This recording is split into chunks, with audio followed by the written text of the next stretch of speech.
Kali ini kita akan masuk dalam rukun iman yang pertama, percaya pada Allah. Mengapa ini manusia percaya ada Tuhan? Memang bisa saja ada orang berkata, saya bisa buktikan bahwa tidak ada Tuhan. Memang kita tidak bisa melayani akal dengan akal. Akal yang membuktikan adanya Tuhan, wujudnya Tuhan. Akal orang lain pun yang dia gunakan bisa membuktikan bahwa Tuhan tidak ada. Tetapi coba tanya atau coba perhatikan ketika dia dalam krisis. Kalau sakit anaknya, dia pergi ke dokter, ya. Kalau tidak sembuh, dia ke dukun dulu. Bukti yang paling kuat tentang wujud Tuhan itu di hati manusia. Itu yang paling kuat. Karena waktu dia krisis, itu kaum musyrik juga begitu. Itu Al-Quran gambarkan itu. Bahwa apa? Kalau mereka sudah di laut, ombak membahana dan sebagainya, ketika itu dia tinggalkan semua sembahannya, dia hanya ingat Tuhan. Nah, saya jelaskan sedikit tentang makna Qul huwallahu ahad. Apa itu ahad? Kata ahad berakar dari kata wahdah. Kata ahad yang berakar dari kata wahdah ini serupa dengan kata wahid. Wahid, satu. Tetapi kata ahad berbeda dengan kata wahid. Berbeda dengan kata wahid. Jangan artikan Qul huwallahu ahad, Allah itu satu. Kenapa? Mari kita lihat dulu. Kalau saya berkata begini, satu, bisa tidak terbayang nol? Bisa. Bisa tidak ada penambahannya jadi dua? Kalau saya berkata satu-satunya, bisa tidak terbayang nol? Bisa tidak terbayang dua? Tidak bisa. Ahad itu satu-satunya yang kita terjemahkan dalam bahasa Indonesia Esa. Menarik untuk kita ketahui bahwa kata ahad itu bisa berfungsi sebagai nama, bisa berfungsi sebagai sifat.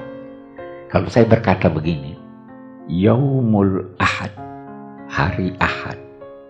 Ahad di situ sifat atau nama? Nama. Kalau Allahu Ahad, dia jadi sifat. Jadi sifatnya itu ahad.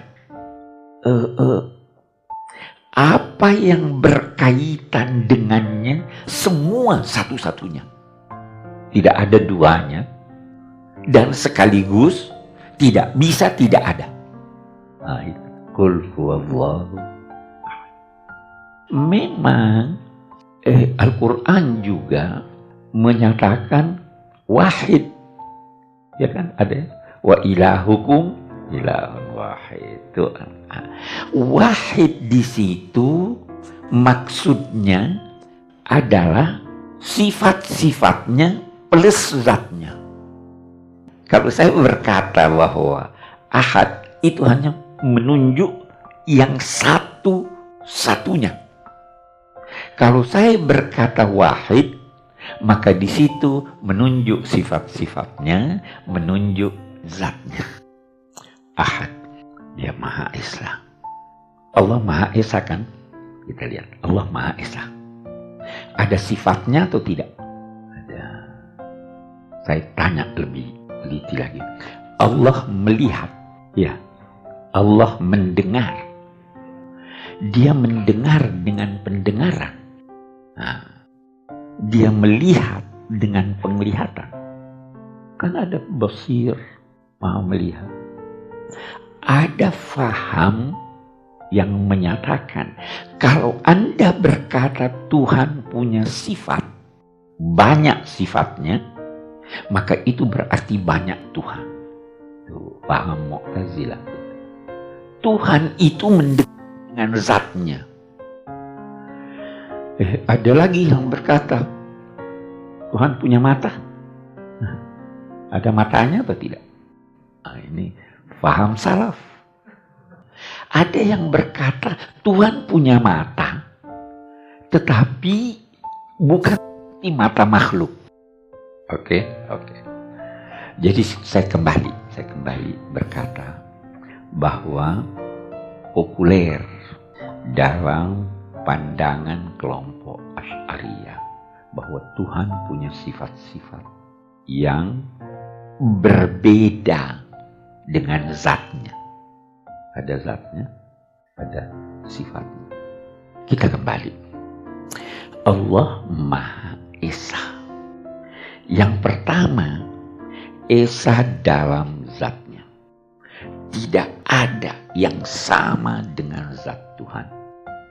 Dan zat Tuhan itu tidak dari bahagian-bahagian. Saya ambil contoh. Jam tangan satu. Ya. Ada bagian-bagiannya enggak? Ya. Tuhan katakanlah dalam 2 tanda petik satu. Ada bagian-bagiannya atau tidak? Tidak ada. Jam tangan yang satu ini ada rantai, ada kacanya, ada jarumnya, ada ini. Bisa enggak dia jadi jam tangan kalau tidak ada jarumnya? Kalau begitu dia butuh jarum. Kita berkata Tuhan itu Esa dalam zatnya, lantas ada oknum-oknumnya, ada bahagian-bahagiannya, itu berarti Tuhan butuh. Ya kan? Jadi kita percaya bahwa dia tidak terdiri dari bagian. Dia Maha Esa dalam zatnya. Bagaimana itu? Di situ kita nggak tahu tuh bagaimana. Gimana mau dibayangkan itu? Anda cari, gambarkan itu tidak akan ketemu. Mengherankan. Satu.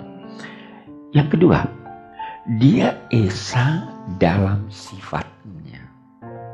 Tidak ada yang sama dengan sifat Allah. Bisa jadi ada sesuatu yang sifatnya memiliki nama yang sama dengan nama sifat Allah, tapi substansinya berbeda. Saya beri contoh. Rasulullah itu rahim atau bukan? Rahim, ya kan? Allah sama enggak rahmatnya Rasulullah dengan rahmat Tuhan? Jadi walaupun penamaan dari sifat itu sama, tetapi substansinya berbeda. Maha Esa dalam sifat-sifatnya. Itu Tuhan. Yang ketiga, ketika Allah berfirman Ahad, Esa dalam perbuatannya. Tidak ada yang terjadi di alam raya ini atau di luar alam raya, kalau ada yang di luar alam raya, kecuali atas izinnya. Dia yang melakukan itu bisa jadi secara langsung atau melalui sistem yang ditetapkannya. Saya ambil ini air, saya tuang begini. Siapa yang menuangnya? Saya yang menuang. Tetapi ini tidak bisa terjadi kecuali atas izinnya. Jadi yang memberi saya kekuatan, memberi saya pengetahuan untuk menuang ini, itu Allah. Tidak bisa sesuatu itu terjadi tanpa izinnya. Itu dia tidak sewenang-wenang. Itu ada sistem yang ditetapkannya. Dia yang menetapkan sistem itu, dan dia kalau mau dia patah sistem itu. Api membakar. Kalau dia mau tidak membakar. Dia Maha Esa dalam perbuatannya. Kita hanya diberi olehnya kekuatan, kemampuan. Kalau mau contoh yang mungkin paling konkret itu, kita mau makan, sudah ada makanannya, kita masukkan ke mulut, bisa dimuntahkan enggak? Anda mau makan, kok muntah? Harus percaya seperti itu. Nah, kita kembali. Antuk minabillah, percaya pada Allah. Ini rinciannya nih. Sudah 3 ya. Ada yang keempat. Karena dia satu-satunya, dia Maha Esa dalam zatnya, dalam perbuatan. Sebelum sampai ke sana, saya mau beri ilustrasi lagi. Anda taat pada sesuatu itu, sebabnya apa? Kenapa taat? Kenapa misalnya seorang anak disuruh oleh orang tuanya lakukan ini, lantas dia patuh? Kenapa dia patuh? Bisa jadi karena dia cinta, karena takut. Nah, kalau takut itu, apakah ketakutan itu ada sebabnya atau tidak? Pasti ada sebabnya. Saya tidak mampu menghadapi dia. Karena itu dalam hidup ini, orang yang lemah secara sadar atau tidak harus patuh kepada yang lebih kuat dari dia. Itu hukum alam kan begitu. Posisinya, oh dia itu, saya butuh ini ada pada dia. Saya dalam posisi lemah, saya patuh. Nah, kalau Anda percaya bahwa dia yang satu-satunya, dia yang memiliki sifat yang tidak bisa dimiliki oleh siapapun, dia yang menguasai alam raya ini termasuk diri Anda, Anda wajar patuh atau tidak? Patuh, bagus, sudah patuh. Anda wajar patuh sama dia dan sama yang lain atau tidak? La ta'ata li makhluqin fi maksiatil khaliq. Tidak boleh taat kepada satu makhluk kalau ketaatan itu bertentangan dengan ketaatan kepada Allah. Ya kan begitu? Nah, ini kita lihat sekarang. Kalau begitu, kepercayaan kita tentang keesaan Allah yang 3 tadi mengharuskan kita patuh hanya pada Dia. Hanya pada Dia. Ibadah itu hanya untuk Allah. Begitu Anda beribadah untuk Allah dan untuk yang lain, dia katakan saya nggak mau. Jadi keesaan dalam kepatuhan, keesaan dalam beribadah kepada Allah. Itu ahad. Kita selesaikan sedikit lagi. Qul huwallahu ahad, Allahus samad. Samad itu apa artinya? Samad itu artinya padat. Sangat padat sehingga berpori-pori pun tidak. Kalau sesuatu itu tidak berpori-pori, bisa tidak ada sesuatu yang dalamnya? Bisa tidak ada sesuatu yang keluar darinya? Allahus samad. Dia tidak makan, tidak minum, tidak berkeringat. Itu satu arti samad. Arti samad yang kedua itu yang populer. Samad itu dalam bahasa berarti tokoh yang diandalkan. Allahu as-samad adalah wujud yang diandalkan oleh semua makhluk. Dia tumpuan harapan. Anda mau mengharap, Anda boleh mengharap pada manusia, tetapi ketika mengharap pada manusia, arahkan harapan Anda kepada Tuhan. Karena apa? Boleh jadi manusianya, banyak kemungkinan nih, saya mengharap si A bantu saya. Boleh jadi dia tidak mau. Ya, saya mengharap pada Tuhan, ya Allah gerakkan hatinya biar dia mau. Boleh jadi dia tidak punya. Ya Allah anugerahi dia kekuatan supaya dia bantu saya. Jadi pada akhirnya semua Allahus Somad. Begitu Anda mengharap pada orang lain tanpa mengingat Tuhan, harapan Anda belum tentu terkabul. Itu yang dimaksud Allahu As-Samad. Baru dia katakan lam yalid wa lam yulad. Kenapa dia tidak beranak? Karena anak itu naluri manusia menginginkan anak antara lain supaya namanya kekal berkelanjutan dan anaknya bisa bantu dia. Apa Allah perlu dibantu? Lam yalid sekaligus lam yulad, tidak beranak dan tidak diperanakkan. Baru akhirnya itu walam yakul lahu kufuwan ahad. Kufuwan itu artinya setara. Tidak ada yang setara dengan dia. Apa maknanya setara ini? Ada ulama yang mengartikan kufuwan itu artinya istri. Karena pasangan hidup Anda itu harus setara dengan Anda. Jadi itu sama katanya, Allah itu tidak punya istri, tidak punya juga anak. Ayat itu katanya menafsirkan lam yalid walam yulad walam yakul lahu kufuwan ahad. Ada lagi yang berkata tidak ada yang sama dengannya. Tidak ada yang sama dalam kenyataan wujud atau dalam imajinasi Anda. Tidak sama, tidak ada samanya walaupun dalam imajinasi Anda. Imajinasi itu bisa tidak ada wujudnya. Itu saya beri contoh. Itu ada enggak kuda terbang? Ada kuda terbang atau tidak?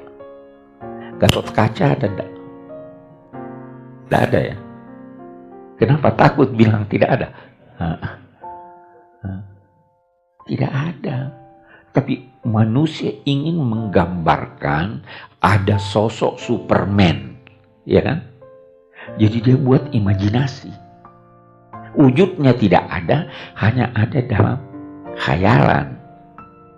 Ketika Allah berfirman, tidak ada samanya, maka tidak ada samanya dalam kenyataan atau dalam imajinasi Anda. Begitu Anda berimajinasi Tuhan seperti ini, yakinlah bahwa Tuhan tidak seperti itu, walaupun dalam imajinasi. Nah, kembali lagi, kalau begitu hakikatnya kita tidak bisa ketahui karena tidak ada samanya. Tapi ya, rukun imannya yang pertama ini, Anda harus percaya bahwa dia wujud. Tapi bagaimana dia? Wallahu a'lam. Itu sebabnya Imam Ghazali berkata, kita itu harus mensucikan Allah dari sifat-sifat kesempurnaan yang kita berikan pada Allah. Kita harus mensucikan Allah dari sifat kesempurnaan yang kita berikan pada Allah. Karena sifat kesempurnaan yang kita berikan pada Allah itu belum begitu Allah. Saya beri contoh lagi. Ada satu anak datang pada ayahnya, ayah, saya dapat permen banyak sekali. Oke. Dapat permen banyak sekali. Buat ukuran anak, boleh jadi itu 20 ya. Kalau menurut ukuran Anda 20 itu banyak atau tidak? Masih sedikit dong. Sekarung baru banyak. Ya. Kalau pabrik permen, sekarung belum banyak, ya kan?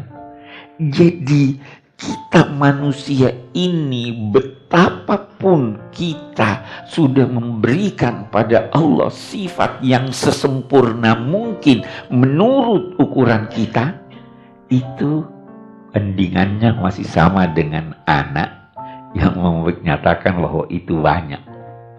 Kan jadi kata Imam Ghazali, kita puji Allah, kita katakan dia maha kaya, dia maha ini. Anda bayangkan kekayaannya, betapapun banyaknya kekayaan Allah yang terbayang dalam benak Anda, itu masih bukan itu.